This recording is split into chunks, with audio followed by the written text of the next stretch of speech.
جب مصر یہ لوگ چلے گئے تو وقت کے ساتھ ساتھ انبیاء آتے بھی گئے ان کے درمیان، لیکن کیا ہوا کہ ایمان کی جو ہے ان کے اندر کمی ہوتی گئی، جس کی وجہ سے ان کو متعدد مشکلات کا سامنا کرنا پڑا، اللہ تبارک و تعالیٰ کے غیظ و غضب کا بھی یہ لوگ شکار ہوئے۔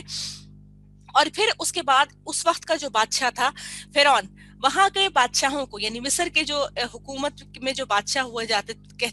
ہوتے تھے ان کو فرعون کہتے تھے، جیسے کہ روم کے بادشاہ کو کسرا کہا جاتا تھا اور فارس کے بادشاہ کو خسرو کہا جاتا تھا۔ تو اسی طریقے سے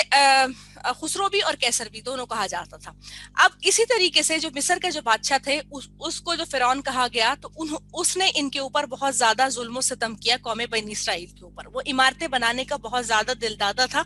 تو اس نے کیا ہوا، بنی اسرائیل کی جو قوم تھی اس کو اپنے غلام تو بنا رکھا تھا، تو وہ ان سے بہت بھاری کام لیا کرتا تھا اور عمارتیں بنوایا کرتا تھا۔ پھر اللہ رب العزت نے حضرت موسیٰ علیہ السلام کو مبعوث فرمایا اور ان کے ساتھ انہی کی دعا کے اوپر حضرت ہارون علیہ السلام جو ان کے بڑے بھائی تھے ان کو جو تھے وہ نائب نبی کے طور پر مبعوث فرمایا، لیکن صاحب شریعت جو تھے وہ حضرت موسیٰ علیہ السلام تھے۔ اور پھر انہوں نے فرعون کو تبلیغ کی، پھر مقابلہ کیا، اور اللہ کے حکم سے پھر اللہ تعالیٰ نے جب ان کو معجزات سے بھی سرفراز کیا، اس کے بعد کیا ہوا کہ بنی اسرائیل قوم کی نجات کا دن آ گیا، جس کا ذکر آگے انہی آیات کے اندر آئے گا۔ اور پھر اللہ رب العزت نے جو ہے سمندر کو 2 حصوں میں تقسیم کا حکم دیا، جس میں بحیرہ کلزم جو مصر اور فلسطین کے درمیان کے اندر ہے وہ 2 حصوں میں بٹ گیا، اور بڑے آرام سے بنی اسرائیلی قوم جو ہے وہ وہاں سے نکل گئی۔ لیکن آگے جا کے پھر انہوں نے جو ہے جب حضرت موسیٰ علیہ السلام تورات کے لیے اللہ رب العزت کے حضور کوہ طور پر حاضر ہونے کے لیے 40 دن کے لیے گئے، تو انہوں نے پیچھے بچڑے کو معبود بنا لیا اور یہ صحرائے سینا کے اندر بھٹکتے رہے، اسی طریقے سے ان کو رہنا پڑا، اور وہاں سے ان کے اندر شرک پرستی جو ہے اس کا ابتدا ہوا، کیونکہ سامری نے جو وہاں پر تھا یہ لوگ کچھ سونا وغیرہ چھپا کر لے آئے تھے، اور اس سونے کو ایک محفوظ جگہ پر رکھنے کی شیپ میں، اب کیونکہ نبی تو تھے نہیں، پیچھے ان کو اپنی منمانیاں کرنے کا موقع مل گیا تھا۔ دوسرا سب سے بڑی چیز جو آپ کو ایک چیز نظر آئے گی نا، وہ ذہن کی عکاسی نظر آئے گی۔ یہ لوگ جو تھے وہ ذہنی طور پر غلام قوم تھی، ان کے اندر عقل نام کی چیز نہیں تھی زیادہ تر۔ ان کو جب ملانا تو ان کے اندر کے جو عقائد تھے وہ اتنے زیادہ را مٹیریل کے تھے کہ ان کو سمجھ ہی نہیں آئی کہ رب العزت ان کے اوپر انعام و اکرام کر رہے ہیں۔ نتیجہ کیا ہوا، انہوں نے اپنی طرف سے چیزیں کرنی شروع کر دی، اور کرنے کے نتیجے میں یہ ہوا کہ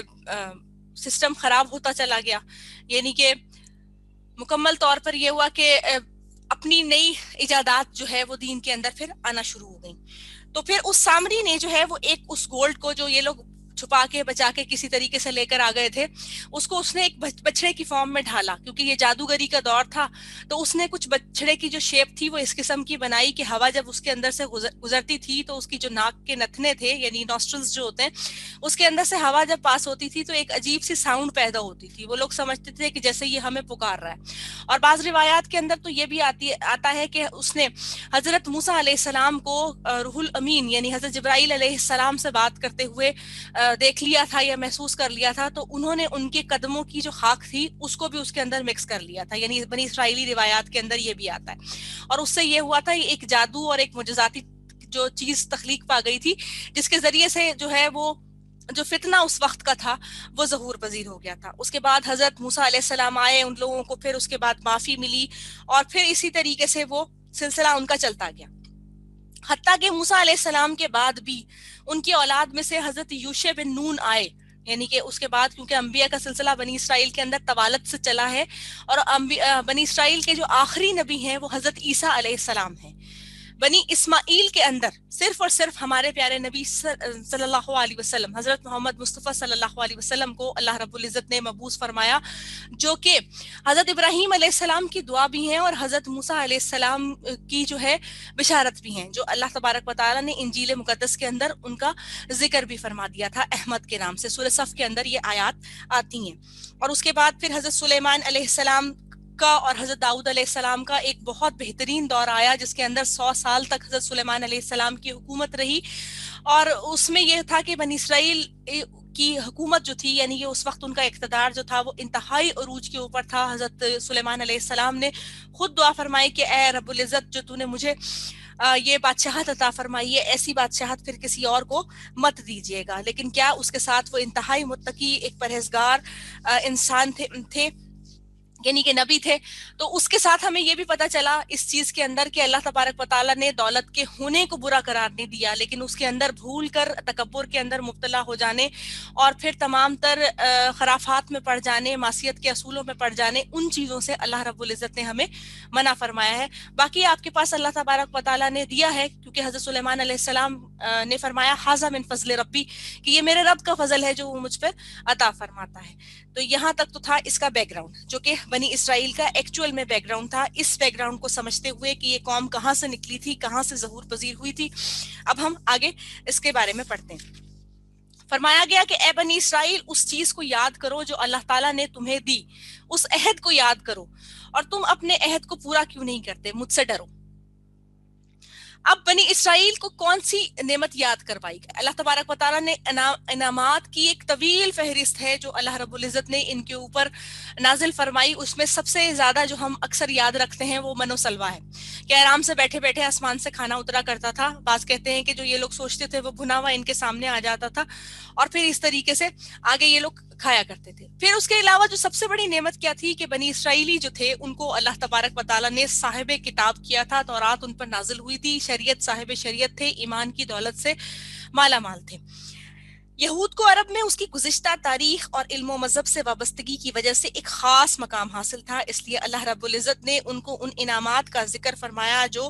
ان کے اوپر طوالت کے ساتھ یعنی وقفے وقفے سے نازل ہوتے رہے تھے. اور پھر کہا کہ تم پر انعام کیے، میرے عہد کو پورا کرو. اللہ تبارک و تعالیٰ نے ان سے تورات اور انجیل، یعنی تورات کے بعد اسی کے آگے جو ایک کتاب جو ہوتی ہے اللہ کی طرف سے نازل کردہ کتاب، تو اگلی کتاب اسی کی ایک کنٹینویشن کے اندر چل رہی ہوتی ہے. جیسے ہمارے پاس الحمدللہ قرآن الحکیم ہے، تو یہ پچھلی تینوں کتب کو آگے لے کر چل رہی ہے. تو اس لیے کہا گیا کہ تم میرے عہد کو پورا کرو. وہ عہد کون سا تھا؟ کہ تمہارے درمیان جو ہے نبی آخر الزماں حضرت محمد مصطفیٰ صلی اللہ علیہ وسلم کی مبعوثیت کا وقت آنے والا ہے، اور تم اس وقت موجود ہوگے تو تم ان کے ہونے کا اقرار کرنا اور اللہ رب العزت سے اس وعدے کو پورا کرنا جس کے تحت اللہ نے فرمایا تھا کہ ما ہوا انصار اللہ، کہ کون اللہ کا مددگار ہوگا. تو اللہ کا جو مددگار ہونا ہے اس کا مطلب یہی ہے کہ نبی اکرم صلی اللہ علیہ وسلم کی جب مبعوثیت ہو تو اس وقت جو ہے ان کے اوپر ایمان کو لے کر آنا اور ان کی تعلیمات پر عمل پیرا ہونا ہے، اور جو کہ اصل میں اللہ تبارک و تعالیٰ کی تعلیمات کے اوپر عمل پیرا ہونا ہے. پھر اس کے ساتھ ساتھ یہ کہا گیا کہ تم اس وعدے کو پورا کرنے کے لیے اتنے بے چین تھے کہ تم اطراف کے اندر جو لوگ تھے نا، تم ان کے اوپر روب جمایا کرتے تھے کہ دیکھو ہمارے درمیان تو ایک نبی مبعوث ہونے والے ہیں، اور اس کے بعد جو ہے اللہ تبارک و تعالیٰ ہمیں دوبارہ جو ہے وہ غلبہ عطا فرمائیں گے. اس غلبے کی وجہ سے تم جو ہے کوشش کر رہے تھے کہ کس طریقے سے تم آگے بڑھتے جاؤ، لیکن رزلٹ کیا نکلا کہ تم بھول گئے جب وہ نازل ہوئے. وجہ کیا تھی؟ وجہ کیا یہ تھی کہ تعصب تھا ان کے اندر. اچھا، اس تعصب کی تھوڑی سی ڈیٹیل اگر ہم اس طرح سے دیکھ لیں تو ہمیں پتہ چلتا ہے، جو روایات کے اندر آتا ہے کہ حضرت ابراہیم علیہ السلام کی جو زوجہ تھیں ان کا نام تھا حضرت سارہ علیہ السلام. اس کے بعد جب وہ قوم نے ان کو نکال دیا اور انہوں نے ایمان کو قبول کیا تو وہ حضرت لوط علیہ السلام اور حضرت سارہ کے ساتھ اپنے گھر شام سے نکل پڑے تھے. جب وہ نکلے تو راستے میں ایک بادشاہ کے دربار کے اندر مطلب حاضر ہوئے، یعنی ان کو پکڑ لیا گیا وہاں پر. اور بعض روایات یعنی کہ دو روایات آتی ہیں. دو روایات میں سے پہلی روایت یہ ہے کہ اس بادشاہ نے دست درازی کی کوشش کی تھی حضرت سارہ علیہ السلام سے، تو وہ زمین کے اندر دھسنا شروع ہو گیا تھا، اور یعنی کہ اور وہ دھسنا شروع ہوا تھا تو اس نے پھر معافی مانگی تھی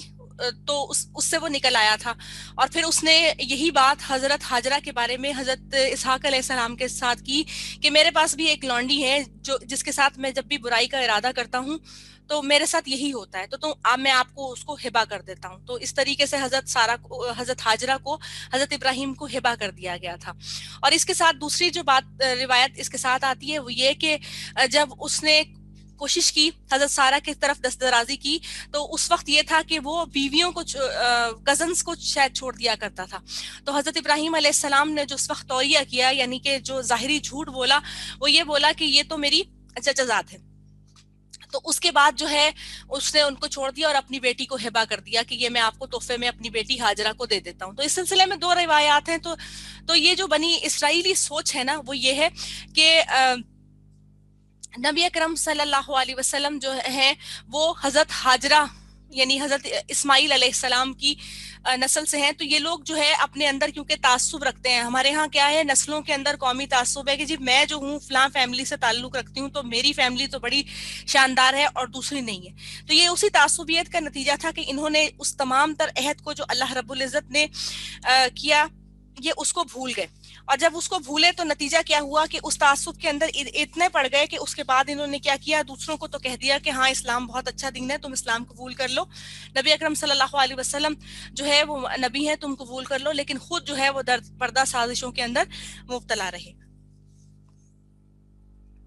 پھر فرمایا گیا وہ آمنو، اور ایمان لاؤ، بما ساتھ اس کے جو انزلتو نازل کیا میں نے، مصدق لما تصدیق کرنے والا، لما واسطے اس کے جو معکم تمہارے پاس ہے، ولا تکونو اور نہ تم ہو جاؤ، اولا کافرن سب سے پہلے گروہ انکار کرنے والے، بھی ساتھ اس کے، ولا تشترو اور نہ تم بیچو، بھی آیاتی میری آیات کے بدلے، ثمنن قلیلا تھوڑی قیمت میں، وَإِيَّايَ فَاتَّقُونَ اور پس چاہیے کہ مجھ سے ہی ڈرو. اللہ تبارک و تعالیٰ نے فرمایا کہ تم تو سچے دل سے، یعنی پہلا حکم ان کے لیے کیا آیا کہ تم تو صاحب ایمان ہو آلریڈی، تم تو ایمان لانے والے ہو، تو تم کیا کرو، سچے دل سے ایمان کو قبول کر لو، کیونکہ تمہارے پاس تو اس صداقت کو بھیج دیا اللہ تبارک و تعالیٰ نے تورات اور انجیل کے ذریعے سے کہ اب جو ہے ایک نبی مبعوث ہونے والے ہیں، تم نے کیا کرنی ہے، ان کا عہد اگر تم پالو تو تم مسلمان ہو جانا. نبی اکرم صلی اللہ علیہ وسلم سے پہلے جو شریعت آئی وہ آئی حضرت عیسیٰ علیہ السلام کی، ان سے قبل آئی حضرت موسیٰ علیہ السلام کی. تو جو حضرت موسیٰ علیہ السلام کے دور کے اندر جنہوں نے حضرت موسیٰ علیہ السلام کے، سمجھ لیں آپ اس وقت کے اصحاب تھے، یعنی اصحاب عربی میں ساتھی کو کہتے ہیں، صاحب کی جمع ہے اصحاب اور اس کا مطلب ہوتا ہے ساتھی، جنہوں نے اس دور کو پایا اور وہ مسلمان ہو گئے، تو وہ اولین مسلمان اس وقت کے تھے. ہمارے پاس جو نبی اکرم صلی اللہ علیہ وسلم کے مبعوث ہونے کے بعد جو ہمارے پاس اللہ تبارک و تعالیٰ نے ایمان کا کرائٹیریا دیا، وہ اب یہ دے دیا کہ جو کوئی بھی عہد نبی صلی اللہ علیہ وسلم کو پاتا ہے، یعنی اس شریعت کے بعد جو کہ الحمدللہ تا قیامت رہی کی معاف کیجیے گا، جو تا قیامت رہنے والی ہے انشاءاللہ العزیز، تو اس میں جو ہے اب جو ہے نبی اکرم صلی اللہ علیہ وسلم پر اپنے گزشتہ نبی کے ساتھ ایمان لانا بے حد ضروری ہے. اور یہی ہوا تھا کہ حضرت عبداللہ بن سلام رضی اللہ تعالیٰ عنہ جو تھے وہ 2 شریعتوں پر ایمان لانے والے تھے، کہ وہ حضرت موسیٰ علیہ السلام کی شریعت پر مسلمان ہو کر یہودی عالم بھی تھے اس وقت کے، اور جب انہوں نے رسول اللہ صلی اللہ علیہ وسلم کو دیکھا اور تمام وہ شرائط جو کہ لکھا گیا تھا تورات کے اندر جن کا ظہور تھا، اس کو دیکھ کر انہوں نے آمنا و صدقنا کہا کہ میں ایمان لایا اور جو میں نے دیکھا وہ سب تمام تر سچ ہے، اور اس کے اوپر پھر وہ ایمان لے آئے. تو اب یہ کہا گیا کہ تمہارے اوپر جو کتاب اب تمہارے سامنے آئی ہے وہ تو تمہاری ہی کتاب کی تصدیق کرنے والی ہے، یعنی قرآن الحکیم کے اندر بھی حضرت موسیٰ علیہ السلام کا واقعہ جو ہے وہ جا بجا موجود ہے، بنی اسرائیل کا واقعہ موجود ہے. لیکن کیا ہوا کہ تم تو پہلے ہی سب سے پہلے بن گئے وہ لوگ جو کہ کیا کیا، جنہوں نے ایمان کو قبول نہ کیا اور کافر ہو گئے. کافر کا مطلب انکار کرنے والا، کفر کرنے والا، چھپا لینے والا. تو تم تو سب سے پہلے ہو گئے. اور پھر کہا گیا کہ میری آیات کو سستی قیمت پہ نہ بیچو. نعوذ باللہ، اللہ رب العزت کی آیات کو کون بیچ سکتا ہے اگر اس کا ہم ایسے ہی مطلب قبول کریں. آیات کو بیچنے سے مراد کیا ہوتی ہے کہ ان کے جو مطالب ہیں، ان کی جو ترجمے ہیں، ان کے اندر جو کی گئی بات ہے اس کو توڑ مروڑ کر، حقائق کو چھپا کر ایسے الفاظ میں مت پیش کرو لوگوں کے سامنے کہ جو اللہ رب العزت نے بیان کیا ہے اس کا مطلب ہی موقوف ہو جائے. یعنی قرآن کے اندر اس عربک جو اس کی نازل ہوئی ہے اس کے اندر تو کوئی چینجنگ نہیں کر سکتا، لیکن کیا ہوا کہ تم ایسے نہ بن جاؤ کہ تم اس کے بالکل ہی منکر ہو جاؤ اور تم ان آیات کو بیچ ڈالو. اصل میں آیات کو بیچنے کا مطلب یہ نہیں ہے کہ کسی نے پرنٹنگ کی اور اس کے بعد اس کا ہدیہ مانگنا وہ شروع کر دے، بلکہ مطلب کیا ہے کہ جیسے مثال کے طور پر سورہ النور کے اندر رجم کے جو کہا گیا ہے، اس رجم کی بات کو جو بتا دیا گیا کہ زانی مرد اور زانی عورت کو اتنے کوڑے لگائے جائیں گے، اس کے بعد کیا کیا ہم جو ہے اس کے اندر سے نئی کوئی جہت نکالنا شروع کر دیں. تو وہ کیا ہے، آیات کو نئے فارم کے اندر پیش کرنا ہے، کیونکہ حکم ربی اور حکم رسول کے بعد کوئی اور قانون پھر باقی بچتا نہیں. اب اس یعنی یہ میں نے آپ کو مثال دی اس کے سلسلے میں. تو انہوں نے کیا کیا تھا اس وقت آیات بیچنے کے سلسلے میں؟ انہوں نے یہ کیا تھا کہ انہوں نے نبی اکرم صلی اللہ علیہ وسلم کے جو ظہور کی آیات تھیں ان کو تمام کو چھپا لیا تھا، جن کے اندر نبی اکرم صلی اللہ علیہ وسلم کا جو جگہ تھی یعنی دار ہجرت جو تھی مدینہ، اس تک کا ذکر فرمایا گیا تھا. تو یہود نے کیا کیا، اس کو بھی انکار کر لیا، اور انکار کرنے کے بعد پھر جو ہے انہوں نے اس کا انکار کر دیا، اور نبی اکرم صلی اللہ علیہ وسلم کی تمام تر جو تعلیمات تھیں ان کو چھپانا شروع کر دیا. یعنی چھپانے سے مراد کیا ہوئی، ان کے اندر کوئی نہ کوئی ایسا شک و شبہ کا عنصر چھوڑ دیتے تھے کہ جاؤ تم خود آزما کر دیکھ لو. حالانکہ ان کے پاس تو وہ اتھینٹسٹی تھی کہ وہ جاتے اور وہ کہہ دیتے کہ ہاں برحق یہ نبی ہے اور تم ان کی بات کو مان لو. پھر فرمایا گیا فَإِيَّايَ فَاتَّقُونَ، پس چاہیے کہ مجھ سے ڈرو. یعنی اللہ رب العزت نے پھر بتا دیا کہ دیکھو تم اتنا کچھ کر رہے ہو نا، اب تمہارے پاس جو ہونے والا ہے اس کا رزلٹ جو تمہارے سامنے آئے گا اس کو تم بڑا بہترین طور پر جانتے ہو، اور تم ڈر جاؤ مجھ سے. یعنی کہ جو پہلے تمہارے اوپر ہوتا رہا کہ سب سے بڑا جو بدترین عذاب ان کے اوپر آیا وہ کیا ہوا کہ جو آپ بندر اور سور کو دیکھتے ہیں وہ انسانوں کی فارم میں ہی اللہ تعالیٰ نے پلٹا نا، کہ اللہ جس کو چاہتا ہے کہ جس تخلیق میں تبدیل کر دیتا ہے، کیونکہ پہلی تخلیق بھی اسی کی ہے اور دوسری بھی اسی کی ہے. تو بس چاہیے کہ مجھ سے ڈرو. یہ خالی ان کو نہیں کہا گیا، یہ ہمیں بھی کہا گیا کہ ہم جو آیات کے مطالب، ان کی تشریح اور ان کا جو مطلب نکلتا ہے اس کو ایز اٹ از پہنچائیں، نہ کہ ہم کسی خاص جگہ سے تعلق رکھتے ہیں، خاص مسلک ہمارا ہو گیا یا کوئی بھی چیز ہو گیا. وہ تمام تر چیزوں سے نکل کے جو اصل مطلب ہوتا ہے اس کو بیان کرنا ضروری ہے. وجہ یہ ہے کہ جس کو اگر اصل میں قرآن سمجھ آ جاتا ہے نا، نہ تو اس کی کوئی اور پرٹیکولر پہچان رہتی ہے اور نہ ہی کوئی اور جگہ رہتی ہے، وہ صرف اور صرف اللہ کا بندہ ہی بن جاتا ہے، جو کہ اللہ کو درکار ہے اصل میں.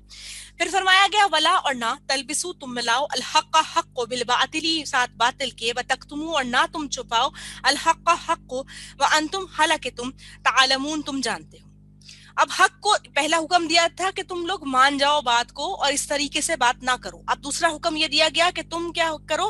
حق کو جھوٹ کے اندر مت چھپاؤ. قدمہ کہتے ہیں کسی چیز کے نیچے رکھ کر دوسری چیز کو چھپا دینا، جیسے ڈھک دینا ہوتا ہے اس طرح سے.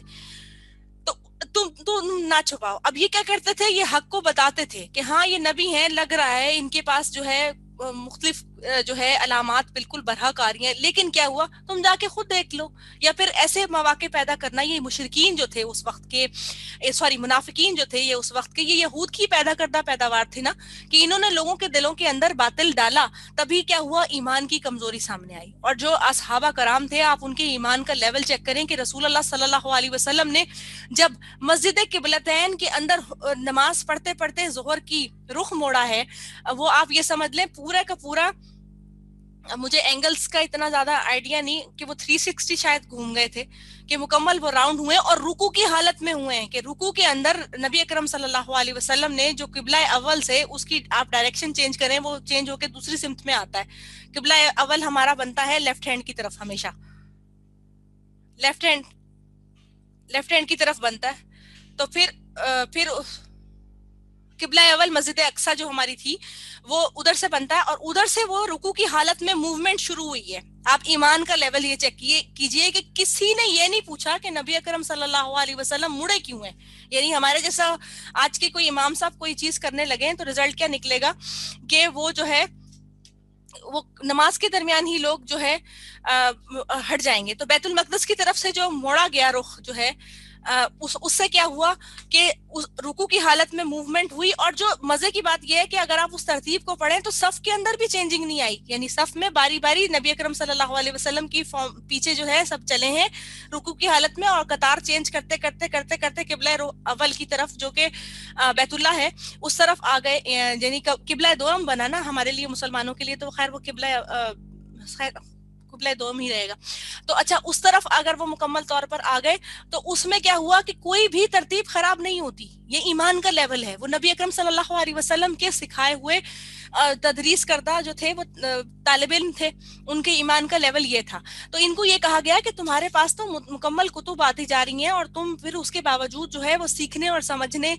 کی جو ہے صلاحیت سے مکمل طور پر محروم ہوئے ہو، اور تم نے کیا کیا، حق کو باطل کے ساتھ ملا کر گڑمٹ کر دیا. یعنی آدھی باتیں تو مان لی, لیکن آدھی باتوں میں کہا کہ دیکھو ہمارے وقت میں تو یہ کہا گیا تھا, ان کو یہ کہہ دیا گیا. جیسے ہمیں 5 نمازوں کا حکم دے دیا گیا معراج کے موقع پر, یہود کے پاس اس وقت تک کوئی پرٹیکولر نماز پڑھنے کا حکم نہیں تھا, ان کو صبح اور شام کی نماز کا کہا گیا تھا. تو انہوں نے کہا دیکھو اس طرح کی ہمارے پاس تو کوئی دلیل نہیں آئی. پھر جس ہڈی کے اوپر چربی لگی ہوئی ہوتی تھی, یہود وہ اس کو مکمل طور پر کھا ہی نہیں سکتے تھے, اس شریعت کے اندر وہ چیز منع تھی. ہماری شریعت کے اندر ہمیں ہر جو حلال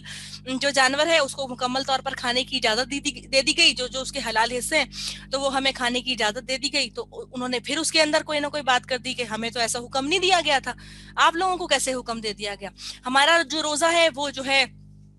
طلوع آفتاب سے قبل سے آغاز ہوتا ہے, یعنی سحر کے ٹائم سے ہوتا ہے, اور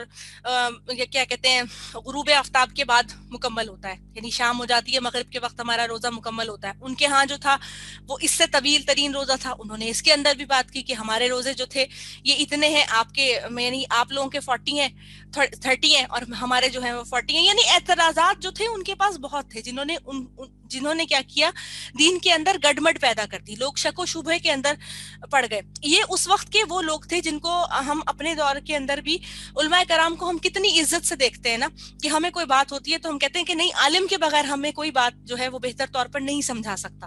تو یہ وہ لوگ تھے. انہوں نے کیا کیا, کیونکہ علماء کرام جو ہے ان کی بات کو ایک بڑی جینر مانتی ہے, یعنی جنریشن ایک پوری کی پوری مانتی ہے اگر ان کے منہ سے نکلی ہوئی بات ہوتی ہے. تو رزلٹ کیا ہوا کہ انہوں نے کیا کیا, باتوں کو گڑبڑ کرنا شروع کر دیا. میرے پاس 3 منٹ رہ گئے, میں یہاں سے لیو میٹنگ کر رہی ہوں, آپ دوبارہ ری جوائن کر لیجئے, ٹھیک ہے جی. اس کی وجہ یہ ہے کہ 3 منٹ بعد پھر یہ آٹومیٹکلی آف ہو جائے گی, پلیز آپ کر لیجئے. السلام علیکم ورحمۃ اللہ وبرکاتہ. جی الحمدللہ ہم آیت نمبر 42 کو مکمل کر چکے تھے, جس میں فرمایا گیا کہ تم حق کو باطل کے ساتھ نہ ملاؤ اور حالانکہ تم جانتے ہو. یہ ان کو کہہ کر مخاطب کیا گیا کہ دیکھو اب تمہاری ذمہ داری تھی کہ تم نے اللہ کے رسول کی اطاعت بھی کرنی تھی اور ان کی معاونت بھی کرنی تھی. معاونت کہتے ہیں مدد کرنے کو, اور تم نے انصار اللہ بننا تھا, جس کو اللہ رب العزت نے ارشاد فرمایا کہ کون انصار اللہ ہے. انصار اللہ کا مطلب اللہ کا مددگار, اللہ کا مدد. اللہ کو کسی مدد کی ضرورت نہیں ہے, لیکن ہر وہ شخص جو اللہ رب العزت کے دین کی ترویج کے لیے آگے بڑھتا ہے, حق اور سچ کی بات کرتا ہے اور اللہ رب العزت کے پیغام کو آگے لے کے بڑھتا ہے, تو وہ اللہ کی زبان کے مطلب اللہ کے بیان کردہ کلمات کے مطابق جو ہے وہ انصار اللہ ہے. اور یہ ایک شرف ہے جو اللہ رب العزت نے ہم میں سے ہر ایک کو دیا ہے کہ ہم جو ہے اللہ رب العزت کے پیغام کو آگے بڑھاتے ہیں. یعنی ہمیں کوئی اچھی بات پتہ چلی اور اس کے بعد کیا کیا کہ ہم نے جو ہے اس بات کو آگے دوسرے لوگوں کو ان کے بتانا ان کو شروع کیا. اچھا, اس کے بعد اللہ رب العزت نے آیت نمبر 43 میں ارشاد فرمایا وَأَقِیمُوا الصَّلَاةَ, اور نماز کو قائم کرو, وَآتُوا الزَّکَاةَ, اور دو زکوٰۃ کو, وَأَرْكَعُوا مَعَ الرَّاکِعِینَ, وَارْكَعُوا مَعَ الرَّاکِعِینَ, اور رکوع کرو رکوع کرنے والوں کے ساتھ. 3 احکامات جو ہے اللہ رب العزت نے یہاں پر ارشاد فرما دیے. اللہ رب العزت نے پہلا حکم دیا کہ نماز کو قائم کرو. اللہ تعالیٰ فرما دیتے ہیں نماز پڑھ لیجئے, لیکن کہا نماز کو قائم کرو. اہمیت نماز کی بتا دی گئی, ان لوگوں کو بھی کہی اور ہمیں بھی کہہ دی گئی. نماز کو قائم کرنے سے کیا مراد ہے؟ نماز وہ شعوری عبادت ہے جس میں جسم کے حاضر ہونے کے ساتھ ساتھ انسان کے دماغ کا, اس کی خشوع و خضوع کا, اس کی عاجزی کا اظہار ہونا ضروری ہے. جیسے قیام کی حالت میں جب آپ پہلی تکبیر تحریمہ اللہ اکبر پڑھتے ہیں تو اس کے بعد آپ ادھر ادھر نہیں دیکھ سکتے, آپ نے فوکس کرنا ہے اپنی سجدے کی جگہ پر, یعنی جہاں پر آپ سجدہ کی جو جگہ ہوتی ہے اس جگہ آپ نے نگاہ اپنی رکھنی ہے, اور فوکس ہو کے آپ نے تمام دنیا کے کاموں کو چھوڑ کر جو ہے وہ اللہ رب العزت کی بارگاہ کے اندر کھڑے ہونا ہے اور ان کو یاد کرنا ہے. پھر کہا گیا دماغ اور دل کی رضامندی کے ساتھ. کیسے؟ دل اگر آپ کا راضی نہیں ہوگا تو 100 ہیلے 100 بہانے بنائے گا. یعنی when there is a will there is a way, وہ والی کنڈیشن ہو جائے گی کہ جب آپ کا دل ہی نہیں کر رہا نماز پڑھنے کا تو آپ کہیں گے اب یہ کام کر لوں, اب دوسرا کر لوں, اچھا یہ کام رہ گیا, اچھا اس کو فون میں لانا رہ گیا, اچھا موبائل کے اندر تھوڑی سی چیٹ کرنا رہ گئی, یا کوئی بھی چیز رہ گئی. جب دل اور دماغ حاضر ہے, اللہ رب العزت نے توفیق عطا فرما دی الحمدللہ, تو اس کے بعد جیسے ہی اذان ہوتی ہے یا اس کے تھوڑی دیر کے بعد بھی آپ کیا کرتے ہیں, فوراً وضو کرتے ہیں اور نماز کے لیے چلے جاتے ہیں. نماز کے لیے 3 چیزوں کا ہونا بنیادی طور پر شرط ہے.